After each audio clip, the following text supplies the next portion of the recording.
All right, Laura, you spend it today and tomorrow at UW. Is that just an attempt to get on the grass, or also prepare for Sky Blue? Yeah, we try to look at every game that we're going to play away on grass and try and get at least one, if not two, training sessions on grass prior to that. And thankfully, UW Soccer were nice enough to let us use their beautiful field. So yeah, it's been nice to get out here. You got the homie back today for her first training session. How good is it to have Naho back out? Yeah, it's great, I mean, not just as a player, but she's a fantastic person and someone who's huge with this team, and the girls all love her, and it was just great to get her back out there today. And, she straight away shows her class in training, and it's just a pleasure to watch her play, to be honest. Is there something where, you're excited that you still haven't lost yet and you haven't had Naho for an entire month? I think that's a huge testament to the squad that we've got, and I think when you play so many games in such a short space of time, the squad's always important, and we've proven that over the last 4 games. From Portland onwards, we knew that it was going to be tough, and we thought that we'd have Megan Rapinoe and we didn't have her, and we thought we'd have Amanda Frisbee and we didn't have her, and then obviously we knew all along weren't going to have Naho, so to lose those on top of that, and Calm hasn't been able to be involved yet at all either. So I think that's been a crucial part, that we've been able to show how strong the squad is, and thankfully now they're all gradually getting back to fitness, and Naho's the first one back, so we're looking forward to getting them all back on the field as quickly as possible.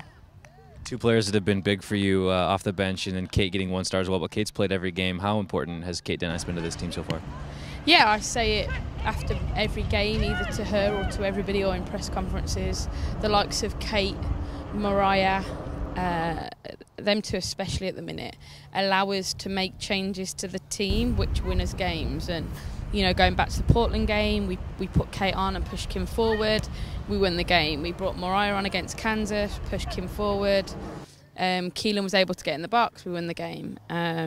Western New York, we changed formation by putting Kate at the back, changed a few things around, we ended up getting a point back. And I think the players that get the limelight are the ones that ends up scoring the goals, and that's just how it is. But without the use of those types of players, we wouldn't be able to do those things, and they've been huge for us, and they're going to be huge for us moving forward.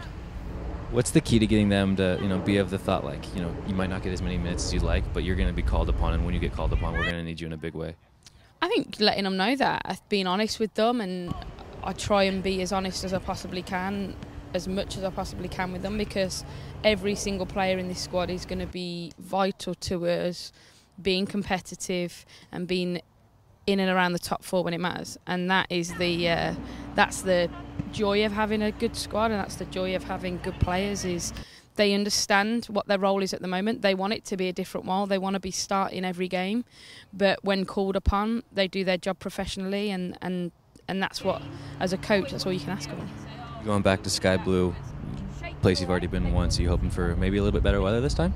That would be great, yeah. The weather would be magnificent if it wasn't torrential downpour, but I suppose we're probably too selfish. We'd like it to be not downpour but not too hot. So yeah, I mean, it is what it is. You know what you're going to get when you go to the East Coast. It can be very extremes, and we saw one extreme when we were there last time, and hopefully we don't see the heat extreme this time. But I think if we can go out there and put on a performance level of the one that we did when we were out there the last time, we've got a chance of winning the game. They've had a good result against Portland. They've got a game tonight against Chicago, where things have changed a little bit round for them since we were there the last time. So by no means can we go out there believing that it's going to be an easy result, because that is never the case in this league. But we know we've got to put a good performance on, and hopefully the result will take care of itself. After watching the tape against Western New York, any other takeaways that you didn't necessarily notice during the game? I thought in possession we played some good stuff. We were frustrated with ourselves at half-time. But watching the first half back, we did a few things better than what I thought when the game was being played. And then I thought second half, we had the better chances. I think they scored at a really critical time for them, because it took the momentum out of the game for us when we'd probably been on top up until then.